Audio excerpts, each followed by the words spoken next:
What's up, everybody? This is your boy RC Apologist making a quick live stream.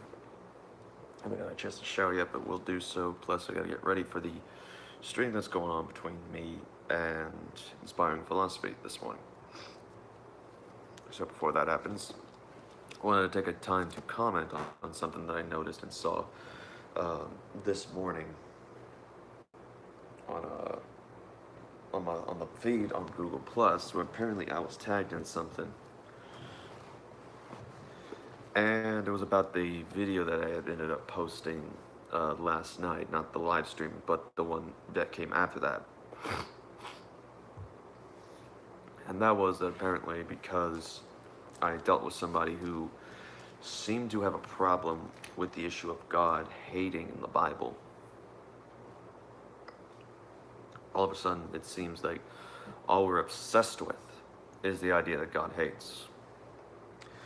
The only issue that I had bringing in the issue of does God hate people is because, one, the Bible does mention these phrases. Now, the only thing then is to then let us declare ourselves to, okay, how it's in there, how then do we deal with it? So that's the next thing you have to do.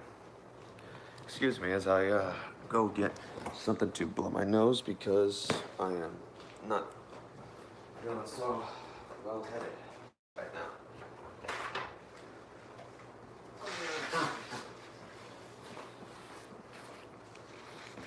Okay. Now,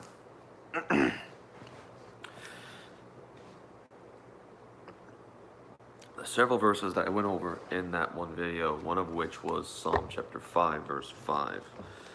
And this is the Christian Standard Bible that I'll be using for this, in which it says, "The boastful cannot stand in your sight. You hate all evildoers," or in some translations, workers of iniquity. And there was another verse that was mentioned, and I kind of misspoke when trying to quote from it. But it was Proverbs chapter 6, verse 19.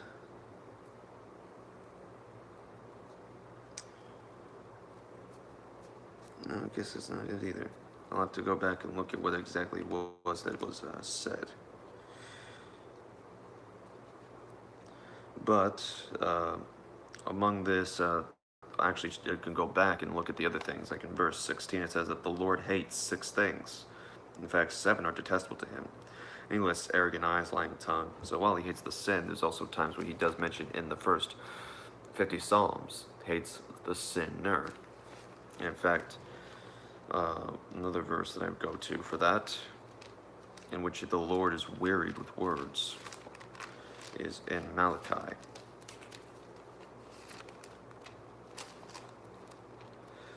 So heading off to Malachi, which will be difficult for me to find because it's one of the minor prophets.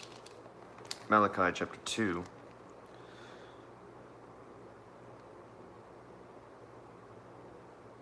In verse 17 he says, "You have wearied the Lord with your words, yet you ask, how have we wearied him? And you weary him when you say, everyone who does what is evil is good in the Lord's sight, and he is delighted with them. Or else, where is the God of justice?" Another one is Jeremiah chapter 12.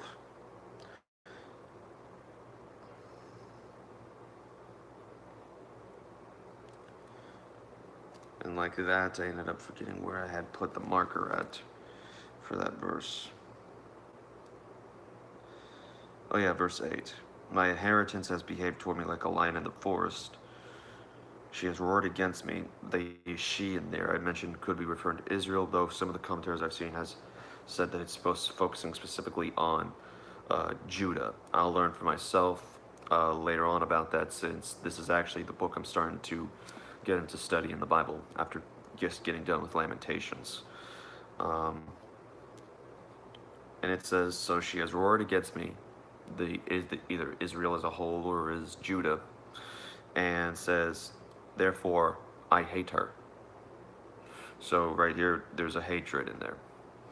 Now, let's take a look at this. So we have these verses that's mentioned, and so we have to then ask ourselves, God is love, as 1 John says, and God loves the world that He gave His only begotten Son. Yes, but there's the hate, and how do we deal with that? Well, first, concerning the Hebrew, there's several passages we could go to concerning that, and you can look more into it here as well.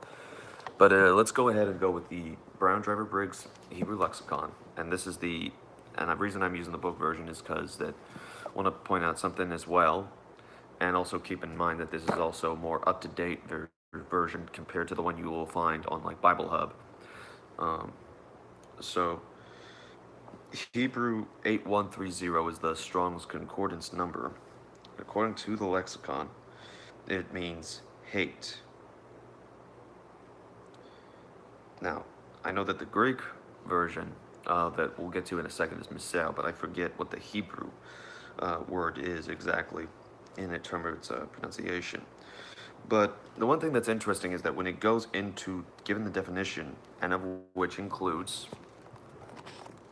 right there, hate in Hebrew 130. One of them it gives is Psalm chapter 5, verse 6. Now, I did some looking into because I found that interesting, and I decided, well, if it's the very next verse of Psalm 5 where it says that the Lord hates all evildoers, then should that indicate that that word is still in there? Apparently, I found out that that Hebrew word is not in there, but rather a different variation.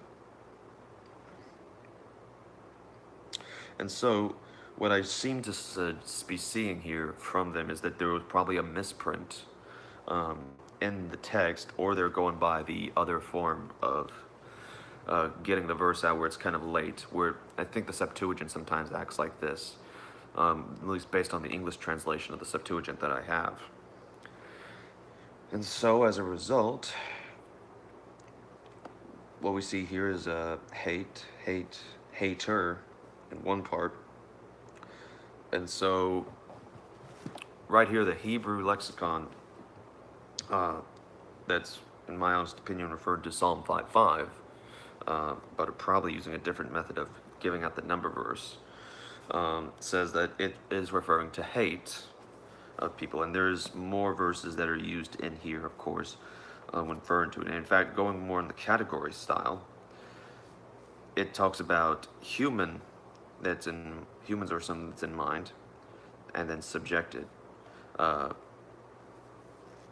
so it then gives some of the example verses: Hosea 9:15, Jeremiah chapter 12, verse 8, and then along with that, Psalm chapter 5, verse 6 is likewise mentioned in there as well. So in Jeremiah chapter 12, it's the same word that is used in reference to Psalm when it mentions hatred, according to the lexicon material of the Hebrew. Now, that being said, there is also then the time I went to the New Testament, even though it does cite from the Old to back to this point, but it's New Testament regardless. And that is found in Romans chapter 9. Now, of course, I'll give my explanation of this passage, because I do not believe it's referring to only single individuals that get hated, but rather it's focusing on an entire group.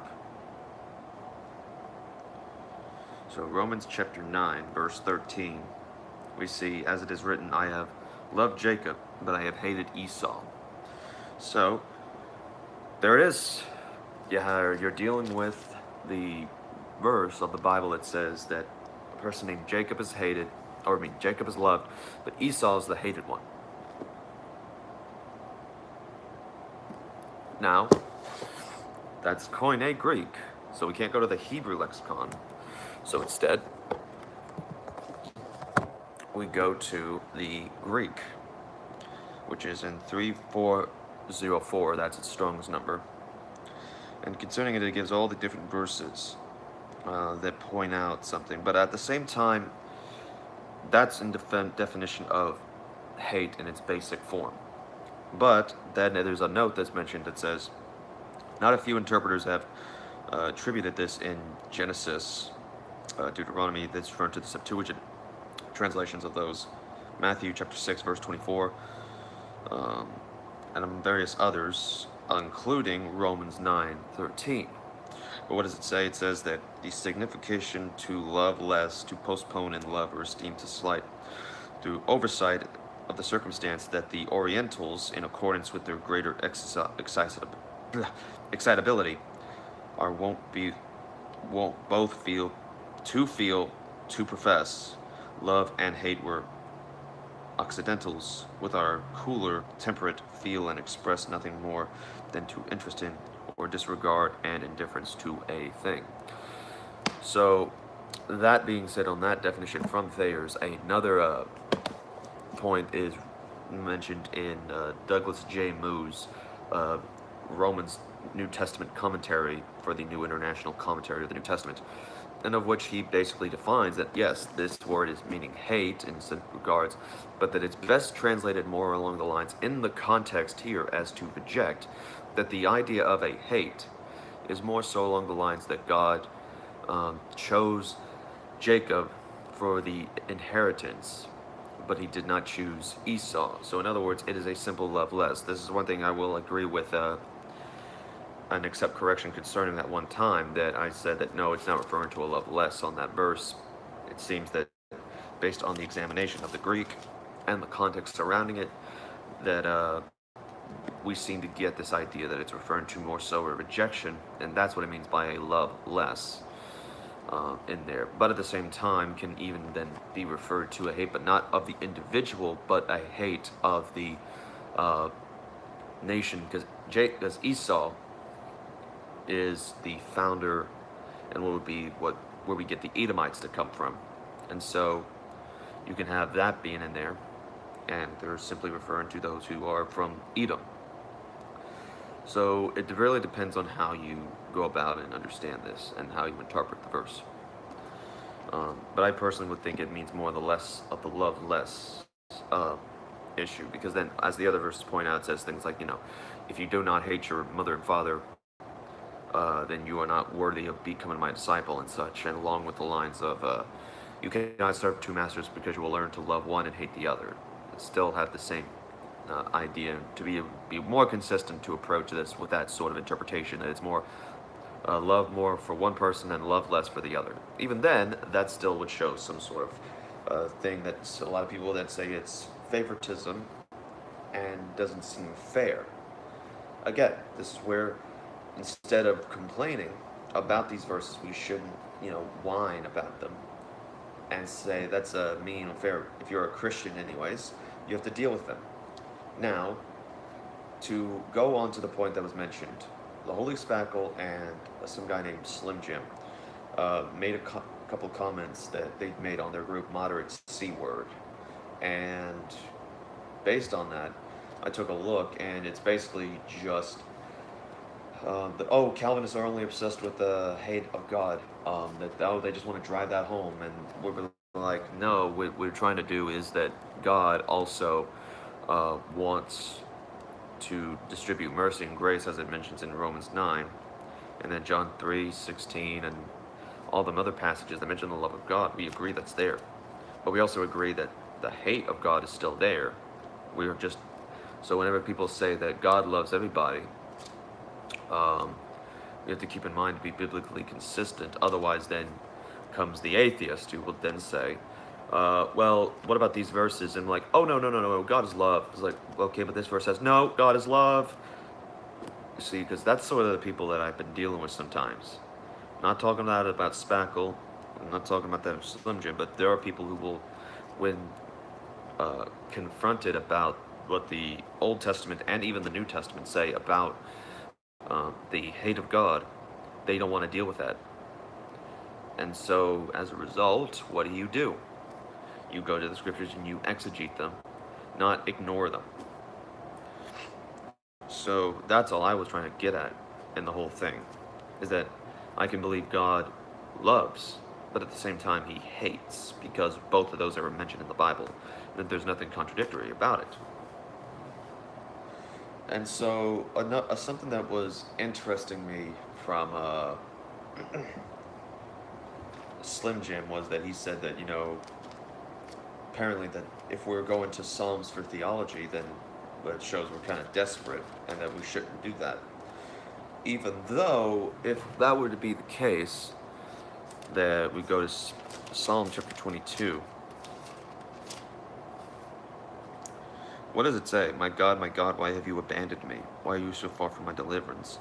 Among the various other parts of the passage, in which, in verse 16, for example, for dogs have surrounded me, a gang of evildoers has closed in on me. They pierced my hands and my feet. And so, when you have Psalm 22 as a messianic prophecy, what are you to do with that? Are you going to then just simply say, oh, well, it's not a prophecy, but wait, the verses are very much indicating a messianic prophecy, and this is where we get this stuff from. Nope. It's silly that you would go to the Psalms, which is poetry, for theology about the Messiah. I don't know why, but for some reason my camera makes me almost look like I have a lazy eye from this angle. I need to get these glasses cleaned. So, yeah, when you have these verses, are we going to then say they are irrelevant? Or what about the part in Psalm 22, verse 24, which says, for he has not despised or abhorred the torment of the oppressed. So he's not despised or abhorred the torment of the oppressed. He did not hide his face from them. So, of course, in that regard, obviously, God does not have like a physical face. So we're not going to go there. We understand that part's poetic, but listen to this. Where it says, but listened when he cried to help for him. So instead of God hiding, that's what we're supposed to get from that language, that God's hiding, God's not hiding. Instead, he is listening when people cry to help for him. But no, they weren't crying to help for God. And God did not listen to them, because it's poetry. It can not mean that. So the issue is that the theology of prayer and of calling unto God, we can get that from the passage, because we can distinguish when poetic language in Hebrew is being used and utilized versus language that's used in real circumstances. You can read poetry and that's in modern English and still distinguish between things that are actual fact and things that can be understood as true and literal versus the metaphorical aspect of it. So, according to the Bible, we see God's hatred for not just sins, but according to him, sinners, as Psalm chapter 5, verse 5, Jeremiah chapter 12, verse 8, and others have indicated. Now it's up to us to deal with those. And I'm not trying to say that let's just focus only on hate, because God's love is mentioned in the Bible. In fact, just to make sure no one complains about that, going to 1 John in chapter 4, verse 8. The one who does not love does not know God, because God is love. And this mentions the love of God, but it also mentions his hate. You have to then deal with that. And you have to learn that God can hate as a just judge while loving as someone who is our Holy Father. And that's not just in concerning what the Bible in the English says, but even concerning the lexical scholars, the lexical sources that help us understand the language, as well as the commentaries, including like the New International Commentary and the other commentary series that you can find that expound more on that Greek word or the Hebrew word, depending on which one you go to, whether it be the Old Testament, New Testament, either way. The scholars will help focus on what the Hebrew or the Greek says, and that way form a stronger evaluation. So, this is why people need to start actually looking more into what their Bible says if they're going to think about becoming an apologist or becoming a person who is just a Christian in general. Because according to the Bible, you have to be ready to give a defense, to be ready to give an answer. This is a command to all people. And if we're not ready, then imagine how that's not just going to affect our faith and our personal relation, but also how other people would see the truth when it's being challenged by others. So, that being said, I'm going to go get ready. But until then, this has been RC Apologist, and have a great day.